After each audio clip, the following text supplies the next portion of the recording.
Hello everyone, welcome back to my channel Biopedia. So हमेशा की तरह इस बार भी मैं बहुत लेट हो गई। महीने भर से वीडियो डालूंगी तो दीदी ग्रो कैसे करेगी, है ना। पर दीदी को ग्रो होने से ज़्यादा नॉलेज प्रोवाइड करने में इंटरेस्ट है। तो देखो सुनो, आजकल मैं एक टॉपिक लेके आई हूँ। ओह सॉरी, टॉपिक की हेडिंग तो दिखी नहीं रही। तो देखो, टॉपिक की हेडिंग आपको दिख गई, फैट। फैट जो है, फैट को हम बोलते हैं लिपिड्स भी। एक ग्राम फैट में कितनी किलो कैलोरी होती है, ज़रा बताओ। नहीं पता होगी, है ना। देखो, 1 ग्राम फैट में 9 किलो कैलोरीज होती है। अब देखो, हम इंट्रोडक्शन की बात करते हैं। आज हम क्लासिफिकेशन भी देखेंगे, डेफिनेशंस भी देखेंगे, और बाकी फर्दर मैं वीडियोस में बताती जाऊंगी कि क्या क्या देखेंगे। देखो, इंट्रोडक्शन की बात करूँ तो लिपिड्स जो है वो more commonly known as fats and oils. Lipids fat और ऑयल भी बोलते हैं इनको। तो which is integral part of our food. Integral part of our food है, मीन्स एसेंशियल है, इंपॉर्टेंट है। They are insoluble in water. Insoluble in water है, मीन्स ये सॉल्युबल नहीं है वाटर में। कभी कभी अपन देखते हैं ना कि अगर घी को पानी में डालेंगे तो वो ऊपर ऊपर ही फ्लोट करता रहता है ना, क्योंकि उसमें हाइड्रोजन एटम्स कम है। अब देखो, fat consist of carbon, hydrogen और ऑक्सीजन। कार्बन भी है, हाइड्रोजन भी है, ऑक्सीजन भी है। They are differ from carbohydrate in that it contain more carbon and hydrogen. क्या होता है, इससे कार्बोहाइड्रेट से कार्बन और हाइड्रोजन जाता है फैट में, है ना। They occurs in both plant and animal. Plant और एनिमल दोनों में होते हैं। अब इसकी डेफिनेशंस की बात करते हैं। डेफिनेशन की मैं बात करूँ, वेट दिख नहीं रहा होगा ना। Okay, now visible. Definition: the term lipid is applied to a group of naturally occurring substances. Naturally occurring substance है ये। इसकी characteristics जो है, यानी कि इसकी विशेषताएं जो है, there is insolubility in water. insoluble है वाटर में। ग्रेसी फील लाइक हम घी को देखते हैं, घी चिपचिपा टाइप होता है, वो ग्रेसी फील होता है। सॉल्युबिलिटी इन सम ऑर्गेनिक सॉल्वेंट में सॉल्युबल है ये, ठीक है। नेक्स्ट पेज टर्न करते हैं। अब हम देखेंगे इसके क्लासिफिकेशन की मैं बात करूं तो ये 3 टाइप में डिवाइडेड है। एक है सिंपल लिपिड्स, एक है कंपाउंड लिपिड्स, और एक है डिराइव्ड लिपिड्स। ज़्यादातर जो होते हैं सिंपल लिपिड्स ही पाए जाते हैं 90% ऑफ फूड में हमारे, ठीक है।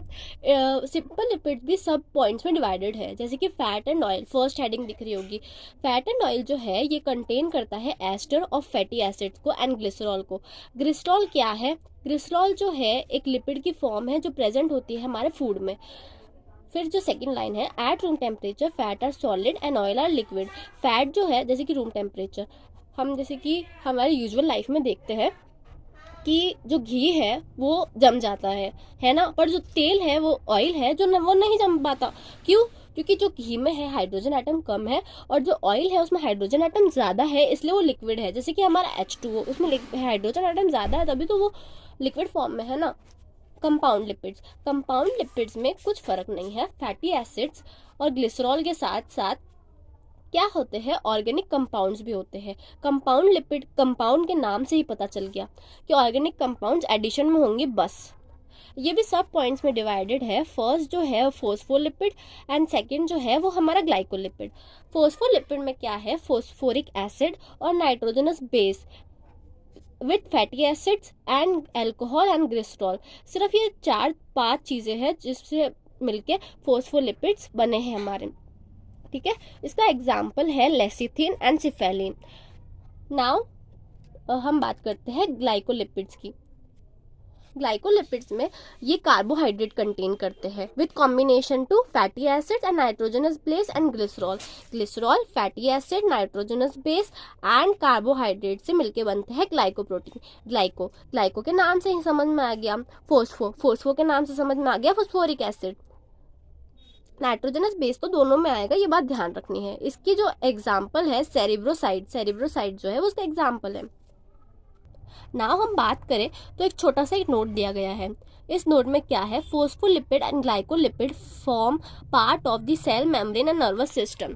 अब जो है सेल हमने पढ़ा है, structure and function unit of our life, okay. तो सेल के जो आउटर कोर में होती है वो हमारी सेल मेम्ब्रेन होती है, एंड नर्वस सिस्टम जैसे कि हमारे न्यूरॉन्स। तो फोस्फोलिपिड और ग्लाइकोलिपिड उनके भी पार्ट्स को फॉर्म करने में मदद करते हैं। डिराइव लिपिड्स की बात करते हैं।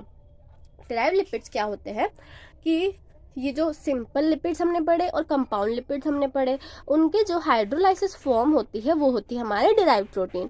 ये भी सब पॉइंट्स में डिवाइडेड है। जैसे कि मैं बात करूँ स्टेरॉल्स, स्टेरॉल जो है वो एक सॉलिड अल्कोहल है with Easter with fatty acid के साथ, ठीक है। और ये इधर मेंशन नहीं है शायद, पर इनमें बेंजीन रिंग होती है। इन नेचर जो है ये फ्री स्टेट में होते हैं, form of ester, in the form of ester में।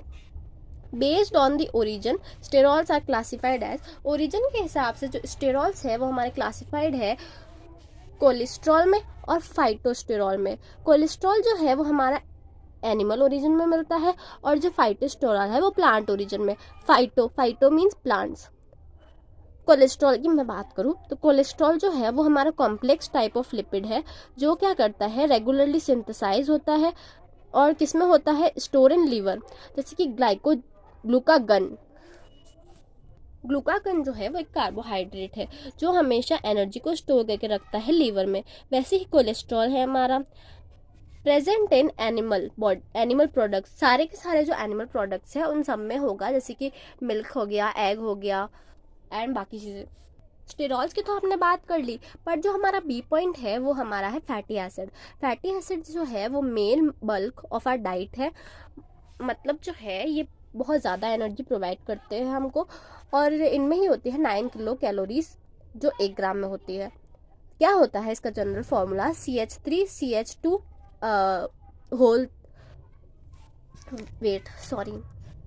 CH3 means methyl group, CH2 whole bracket N, COOH means carboxylic acid. एक साइड में इसका मिथाइल ग्रुप होगा, एक साइड में कार्बोक्सिलिक ग्रुप होगा, एक साइड में इसका CH2 होगा और एक N होगा। N जो है वो डिनोट करता है कार्बन एटम्स को, जैसे कि वो 2 to 21 कार्बन एटम्स हो सकते हैं। फैटी एसिड जो है वो फर्दर क्लासिफाइड होते हैं। अब आप बोलोगे कितने क्लासिफिकेशंस है, क्लासिफिकेशंस है क्या करें, सब पॉइंट्स में सब पॉइंट्स हैं। अब देखो फैटी एसिड में है अनसैचुरेटेड फैटी एसिड और सैचुरेटेड फैटी एसिड। बहुत सिंपल सा फंडा है, सिर्फ एक हाइड्रोजन के फर्क है। जैसे कि देखो सैचुरेटेड फैटी एसिड की मैं बात करूं तो ये फैटी एसिड है जो अनएबल टू एब्जॉर्ब, यानी कि एब्जॉर्ब नहीं कर पाते मोर हाइड्रोजन एटम्स ज़्यादा हो जाते हैं तब इनको क्या कहते हैं, ये एब्जॉर्ब नहीं कर पाते। ये जो है स्टिफ होते हैं, हार्ड होते हैं। जैसे कि एग्जाम्पल की बात करूँ घी, मैंने इतनी बार 4 बार तो बता दिया कि घी में हाइड्रोजन एटम्स कम होते हैं, इसलिए घी क्या होता है वो जम जाता है at the room temperature. UFA, अब इसको ये मत बोलना UFA क्या है, unsaturated fatty acid. SFA means saturated fatty acid. They have 1 और मोर डबल बॉन्ड। इनमें क्या होता है, एक और एक से ज़्यादा डबल बॉन्ड होते हैं और ये जो है हाइड्रोजन जो है इनमें बहुत ज़्यादा होते हैं, इसलिए जो ये रूम टेम्परेचर जो होता है हमारा उसमें लिक्विड फॉर्म में होता है। जैसे कि सनफ्लावर ऑयल या फिर हमारा जो हम कोई भी ऑयल लेते हैं, कोकोनट ऑयल वगैरह, सारे के सारे जो है वो अनसैचुरेटेड फैटी एसिड्स है। अनसैचुरेटेड फैटी एसिड जो है वो ऑल्सो क्लासिफाइड है mono unsaturated fatty acid and poly unsaturated fatty acid. Mono unsaturated fatty acid क्या है, अब देखो they have only 1 double bond. इसमें जो है 1 डबल बॉन्ड ही होगा मॉलिक्यूल्स में, और ये किस में पाए जाएगी, ऑयलिक एसिड जो है ऑलिव ऑयल में एक ऑयलिक एसिड होता है उसमें पाए जाते हैं। पॉली अनसैचुरेटेड फैटी एसिड, इसमें क्या है 2 और 2 से ज़्यादा भी डबल बॉन्ड हो सकते हैं इसमें। तो ये किस में पाया जाएगा, सोयाबीन में, सनफ्लावर में, फिश ऑयल में। अब एक नोट करके एक लाइन है, monosaturated and polysaturated fat are essentially usually soft and liquid at room temperature. अब तो ये तो वही बात हो गई कि गला फाड़ फाड़ के एक ही चीज़ बोली कि रूम टेम्परेचर पे ये सॉफ्ट भी हो गए, ये लिक्विड भी हो गए, ये हार्ड भी हो गए, सब होंगे। Thank you. और भी डाउट्स हो तो आप लेके आना, अभी मैं शायद न्यूट्रिशन के टॉपिक्स ही कवर करूँगी और इसके आगे मैं वीडियोस डालती रहूँगी। Thank you.